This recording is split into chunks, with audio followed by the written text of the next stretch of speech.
This is the Sattler Files. DevWright Homes, when you're looking for attention to detail and a uniquely designed home to suit all your needs. At DevWright Homes, we only build a limited number of homes per year, so we can truly focus on what you want out of a prestige home builder. We've continually won awards for excellence, with a record number of wins last year and the proud winner of the Australian Townhouse Villa of the Year. While we love building homes to suit each client, we pride ourselves on designing homes that take into account the special safety needs of some of our clients. If you have a dream, we can make it come true. Talk to Jay Mangano and find out more about DevWright Homes at www.devwright.com.au. This is the Sattler Files. And we are talking bricks and mortar with Jay Mangano from DevWright Homes of Distinction. Good morning, Jay. Hi, how are you today, Trish? Very, very well, very well. Now, I imagine that you would have a lot of people who turn up to consult with you excited about the prospect of building a home. Yes, we do. Yes, it's very exciting to build a home. And they've got a block and an idea, and that's about it. Yes, What would be your first bit of advice to someone who's arriving in, with that blank canvas? Well, we look at it holistically. So we look at the block and the north facing and all those things. So we don't build anything twice. So we build everything from scratch. So we look at their block and if we've got needs retaining and all those things straight at the beginning, so that we know how much things are going to cost, and gives an idea. If there's a metre drop on a property, then it's going to cost to do, and you have to do something about it. You can't just ignore it. Yes. So we don't just, this house will be good, we'll just put it on this block and then leave the problems to later. Yep. Because later's going to come eventually, and it's a lot harder to do it later than in the beginning, and it makes a much better job if it's done in the beginning when it should be done. And your house is much more sturdier because the retaining's done, and then you build into the solid base instead of building it and then undermining it to put retaining up and all those things. And all those things that you might, that cost-wise are more difficult later, but also might have an impact on that people might have chosen a different design had they done the work. Is there a block that you've ever said, do you know what, that's just impossible? Is there an impossible block? No, not at all. No, and they're getting smaller and smaller. So you get strange shape ones. I was looking at one that we've just handed over in Bishopgate Street. It had a curved frontage, it had a corner off, and then it was wider at the front than at the back, and then it had a corner off at the back as well. And so the whole building had to have walls that tapered down because the block tapered down. So, but it makes for interesting houses. Indeed. So after someone's come and talked to you about, they want to build, they've got an awkward block, but they've got the block. What's the process then? Do you go out, walk the block with them, do all of that sort of thing? Yeah, we do. We'd never draw on that without having a look at the site, because there's so many things you pick up from just going there. You have a look, what you're going to be overlooking, what's next door, all those things come into it. And then we design the house to suit the client. So they come in with their wish list. And we think through everything. We've built lots of houses before, so it's easy for us to think through things because we know what's going to happen. So we would put their stormwater in. So we do that in the beginning usually because blocks are getting smaller, so it's easier to put soak wells in at the beginning rather than after when the slab's down. We think through their air conditioning. We think through what they're going to put on their floor. So even though most main floors won't be done by us, we'd ask the question and we'd make sure of what they're having, so that when we trim our doors, because you get your door, you hang your door, you trim the bottom off to whatever you're going to put on the floor. You don't want to have to trim doors afterwards if you put a larger carpet in, or you put stone down and it's 20 mil instead of 10 mil and things like that. You just don't want those problems.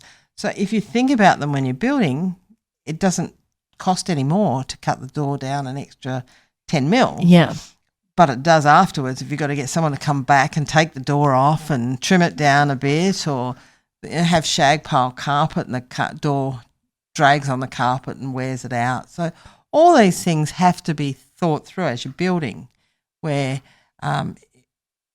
if you're just building a stock standard one, those things aren't thought through. So you end up having to do those things at the end, and it's costly at the end. And do most people come to you because, one, they don't want a cookie cutter house. They don't want something that's just, off the rack. Do they come to you with pretty clear views, or do people sometimes come to you and go, "What do you reckon, Jay? This is the block. What do you think?" It depends. Some people have very clear views on what they want. Are they easier to work with or more difficult? As long as they make decisions, it doesn't matter. Right. Because if we've got to come up with things and we go, how about this? If they say like it or love it, hate it, to move on or stick with it. One of the two. Yes. The worst ones are people that don't make decisions.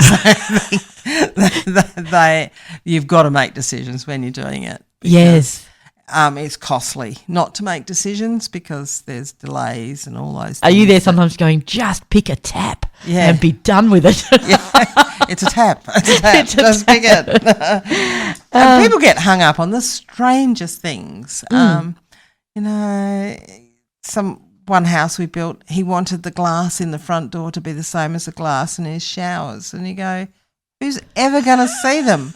Who's ever going to know whether they are or they aren't? I mean, it's just not even. But it was, and you go, you're worrying about something that's just not really not worry-worthy. What about if people come to you and they've got a house off the plan, so one off the rack, and they say, "Okay, I like this.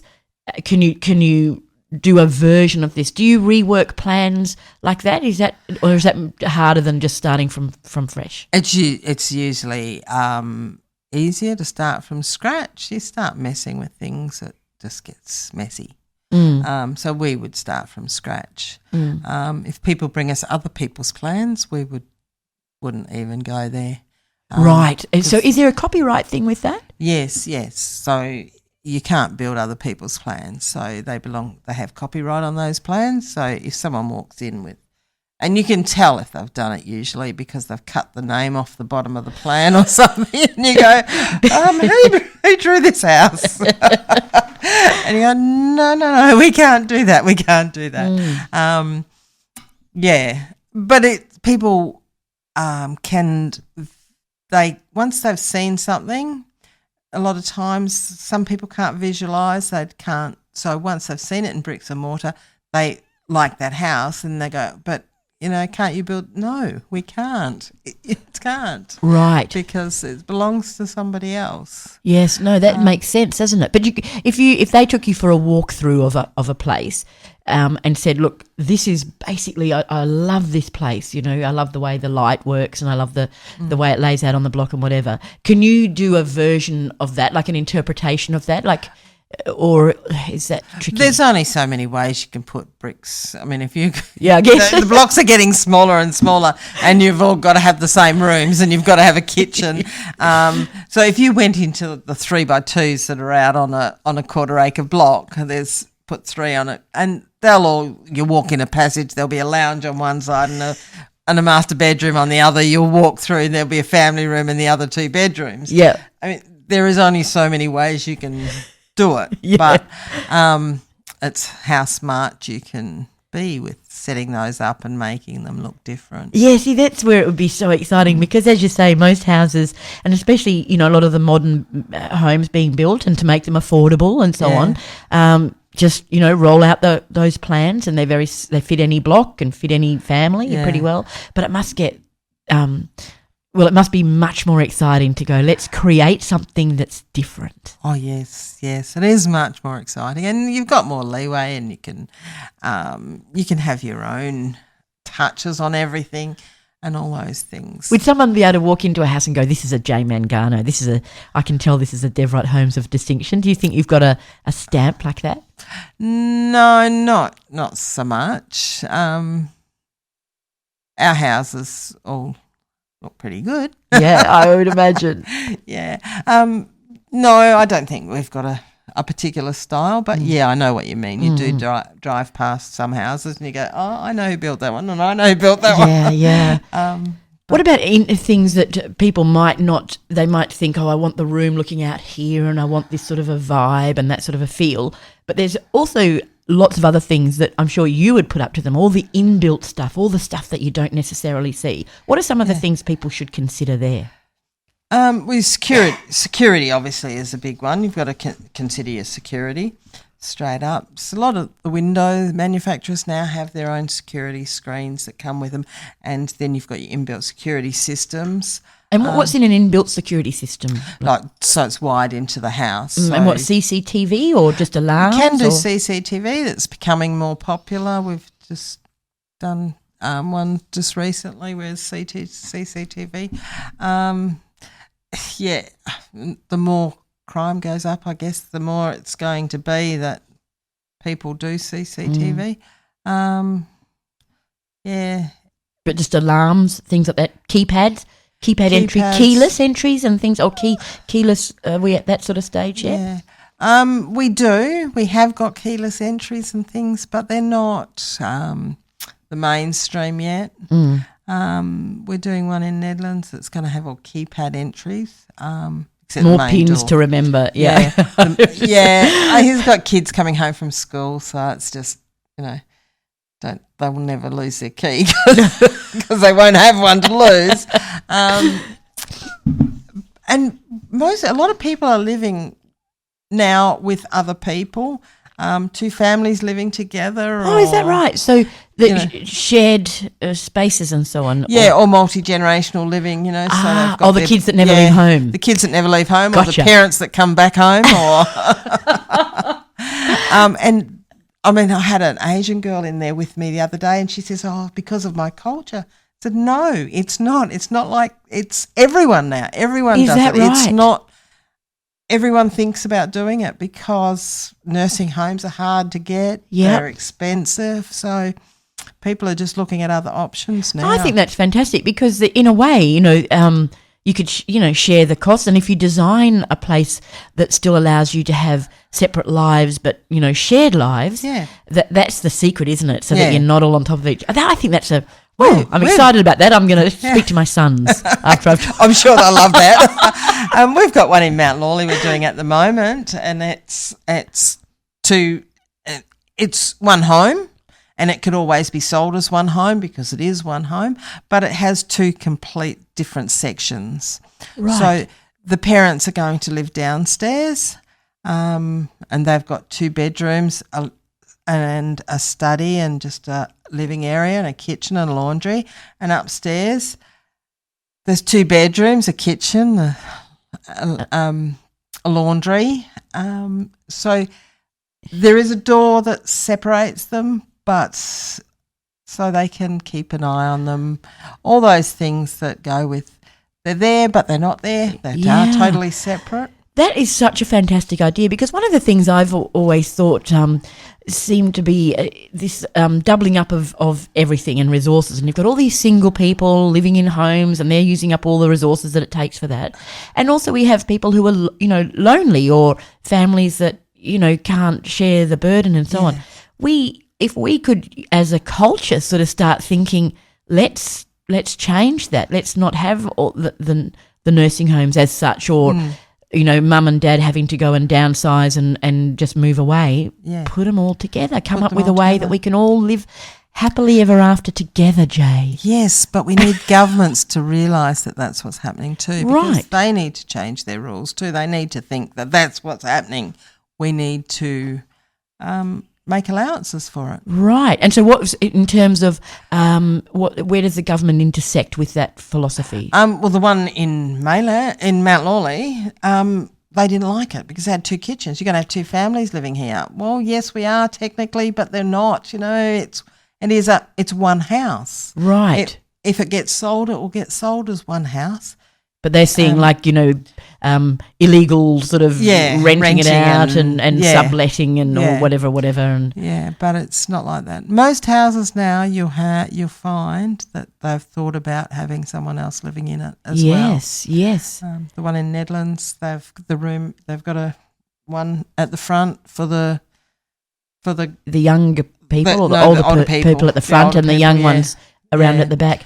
Yeah, and the other thing is, I mean, a lot of young people are staying at home until they're in their 30s. Tell me about it. I don't think mine are ever going to leave. Although we got kicked out the other night at 12:30 for not going to bed.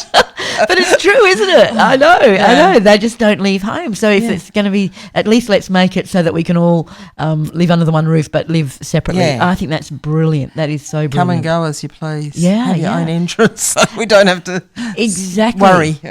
Now, what are some of the other things that people should think about? I know you've mentioned things like driveways and paving and air conditioning, lots of things that people probably at the early stage are like, hadn't really thought about that. Reticulation is one that if you're going to put an exposed aggregate driveway, make sure you've got pipes going underneath there for your reticulation. Of course. There's nothing worse than having a section that's got to have its own timer on it because you can't get from one place to the other. Yep. So we always think of those things. So if we're going to do it, we'll say now, have you got an encased pipe here in case you want it? We put a pipe under here. So those sorts of things. Crossovers, a lot of... What's a crossover? The bit on council land. Ah, right. Crossover, yep, right. So, that actually belongs, you're doing it on council land, so a lot of builders just don't even do it. They just go, no, it stops right at the gate, and then whatever happens there, So you might be left with a really difficult sort of entry onto your fantastic driveway because they didn't think about doing that. Well, yeah, the shires have so many different rules, and this shire wants you got to put in an application, that shire doesn't, and this one wants that and that one.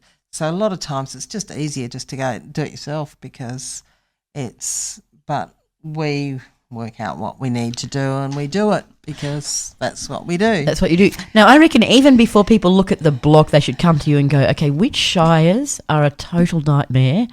And I will look elsewhere for my block because it would make a bit of a difference, I would think. Yeah, except they're all nightmares. Yeah, that's it. Dear. They where do you start, Where Jay? do you start? Yeah. Rolling her eyes. Where do you start? I just think, gosh, why do they? Their time frames are really bad as well. So that's the other thing that makes them. They laugh at you when you ring up after 6 weeks. Yeah. You haven't been issued to an officer yet. And you go, I guess that this is, you have a very thorough consultation process with your clients, and I guess this is the sort of thing you sit down, make a nice cup of tea, all that sort of stuff, and talk the real stuff. So in all that sort of consultation, you would get to know your clients pretty well, and they'd get to know you pretty well as well, wouldn't they? They do. We work with our clients, so we know our clients. We get to know them. We make a point of getting to know them. So most of our clients end up friends. So, but you can tell people things, but they never believe how bad it is when you get to council.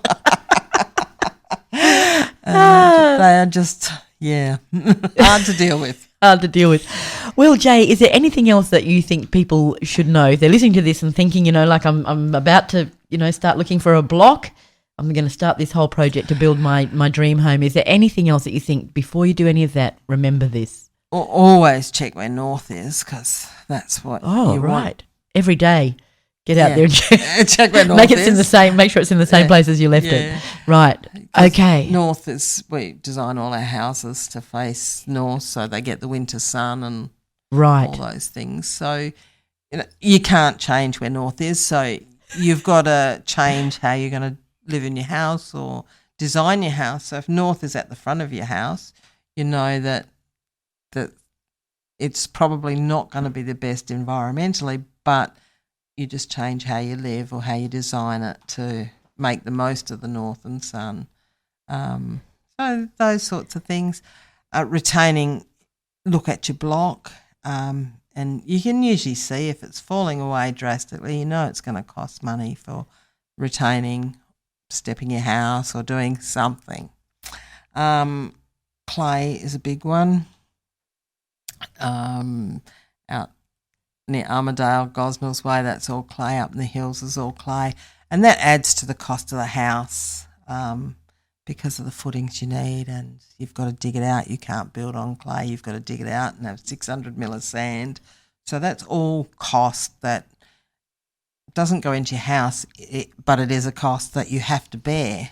So that's, $20,000 off what you can spend on your house if you've got to spend it on digging out clay. So all those things come into it. So you've got to go forewarned. Forewarned. Well, I think you're probably the person to do that. And I've learned something today. Always know where north is. That's going to be my new mantra. Always know where north is. Jay Mangano from Homes of Distinction, Dev Wright Homes of Distinction. Thank you so much for sharing your thoughts on bricks and mortar with us today. Thank you, Trish. And I'm Tricia Duffield, and you're listening to the Sattler Files. This is the Sattler. Dev Wright Homes, when you're looking for attention to detail and a uniquely designed home to suit all your needs. At Dev Wright Homes, we only build a limited number of homes per year, so we can truly focus on what you want out of a prestige home builder.